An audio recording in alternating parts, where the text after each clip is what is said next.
আজকের এই অনুষ্ঠানের সম্মানিত সভাপতি, সম্মানিত সুধী, সালামুন আলাইকুম, শুভ অপরাহ্ন, নমস্কার।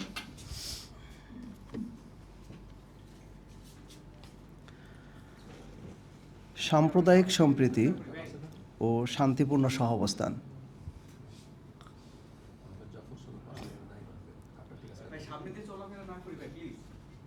বাংলাদেশ ভারত প্রেক্ষাপট।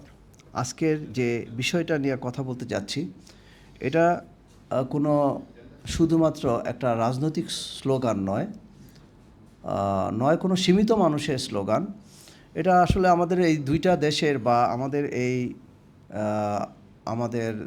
দেশসমূহের আমি বলবো যে শত শত কোটি মানুষের শান্তি স্থাপনের জন্য একটা প্রতীক। যে এই যে সাম্প্রদায়িক সম্প্রীতি বা আমাদের মধ্যে যে শান্তি সহাবস্থানে থাকা,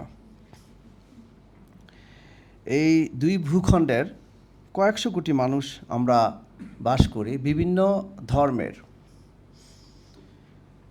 বা বিভিন্ন সম্প্রদায়ের। তো আমাদের সৃষ্টিকর্তা কিন্তু আমাদেরকে কোনো বিভিন্ন ধর্ম নিয়ে সৃষ্টি করেন নাই। আল্লাহ সৃষ্টি করেছেন বা সবারই সৃষ্টিকর্তা সৃষ্টি করেছেন মানুষ হিসাবে। যে এখানে আর মানুষের কর্ম দিয়েছেন। দেখেন, আমি কোরআন থেকে যদি কোট করি, এখানে সূরা হুজুরাতের একটা আয়াত আমি বলবো, যেখানে আল্লাহ বলতেছেন যে সমস্ত মানুষকে একটা মানুষ থেকে সৃষ্টি করেছেন, আর একটা মানুষ এবং একটা পুরুষ এবং একটা নারী থেকে সৃষ্টি করেছেন, এবং সৃষ্টি করার পরে পৃথিবীতে মানুষগুলিকে ছড়িয়ে দিয়েছেন বিভিন্ন সেক্টরে। তারপর আল্লাহ বলতেছেন যে আমি তোমাদেরকে বিভিন্ন সেক্টরে ছড়িয়ে দিয়েছি যেন তোমরা একে অপরের পরিচিত লাভ করতে পারো। এখানে মানুষগুলি সব এক। আল্লাহ আরেকটা আয়াতে বলছেন যে আমি সমস্ত মানুষকে, এটা সূরা হুদের একটা আয়াত আছে 116 নম্বর বা 17 নম্বর আয়াত, যে আমি মানুষকে একটা জাতিতে সৃষ্টি করেছি। আল্লাহর চাওয়াটা হচ্ছে সমস্ত মানুষগুলি একটা জাতি, একটা উম্মত। তো আমরা সেখানে ধর্ম, সম্প্রদায়, বিভেদ সৃষ্টি করেছি। এখানে যে এই শওকত জাহার ভাই খুব সুন্দর উপস্থাপন করেছেন, একটা উদাহরণ আমি এখানে আনতে চাচ্ছি, যেটা রাজস্থানের যে কম্বল বিতরণের একটা ঘটনা। যে এটা একটা সুন্দর একটা সাম্প্রদায়িকের একটা উদাহরণ তিনি তুলে ধরেছেন, যেখানে দেখা গেল যে রাজনীতিবিদ বা ওখানকার একজন এমপি কম্বল বিতরণ করতে যাচ্ছে, যখন জানতে পারলো যে একটা মুসলিম নারী নাম শুনে তার কম্বল ফিরিয়ে নেয়, এটা দেখে সবাই সবার কম্বল ফিরিয়ে দিচ্ছে। কত তাদের মধ্যে ভ্রাতৃত্ব বন্ধন, যে তাদের মধ্যে যে একতা, যে না, এটা তো হতে পারে না। আমি একটা ছোট্ট এক্সাম্পল দিই আরেকটা, যে আমি এবার শীতবস্ত্র দিই আমাদের এলাকায়। তখন আমি যখন লিস্ট করি, আমি বেশ কিছুদিন ধরে লিস্ট করতেছিলাম যে কাদেরকে দিব, কাদেরকে নামগুলি লিস্ট করি। যেদিন আমি কম্বল বিতরণ করব, সেদিন আমার বড় ভাই বলল, এই তুমি কি আমাদের যে পাশের গ্রামে যে হিন্দু একটা পাড়া আছে, ওদেরকে তুমি ইনক্লুড করছো? আউটসাইড গ্রামে ওখানে প্রায় 15-20টা হিন্দু ফ্যামিলি আছে, তুমি কি তাদেরকে ইনক্লুড করছো? আমি সত্যিই আমি খুবই মর্মাহত, লজ্জিত হয়েছি নিজের কাছে নিজেকে, যে আমি ইনক্লুড করি নাই। কারণ আমাদের এরকম একটা আমাদের দেশের কথা আমি বলতেছি, যে সাম্প্রদায়িক একটা চিন্তাভাবনা আমাদের মধ্যে এরকম চলে আসছে, যে আমি মনে করি যে আমি তো মুসলিম আর এরা নন মুসলিম, এরকম একটা ভাব আর কি। কিন্তু আল্লাহ তো কিন্তু সেটা বলেন নাই। আমি কিন্তু যে কাউকে সাহায্য করতে পারি।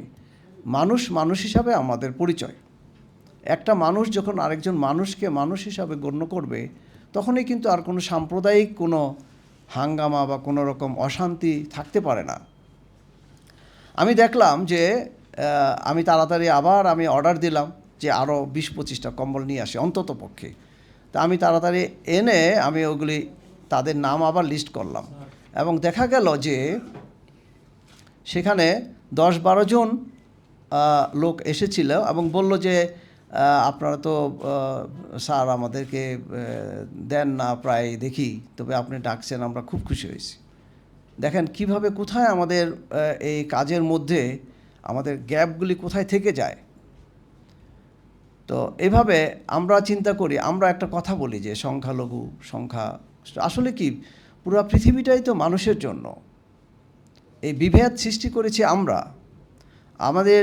আমার মনে হয় এই যে এখানে আমরা শুনলাম যে আসলে প্রত্যেকটা ধর্মই তো সত্যের কথা বলে, প্রত্যেকটা ধর্মই তো শান্তির কথা বলে, শান্তির দিকে নিয়ে যায়। তো আমরা যদি এই জিনিসগুলি মনে রাখি এবং আমরা যদি এই স্লোগানটা এই উপমহাদেশে ছড়িয়ে দিতে পারি যে মানুষ মানুষের জন্য, প্রথমে হচ্ছে আমি মানুষ, তারপর হচ্ছে আমার অন্য সব কিছু। দেখেন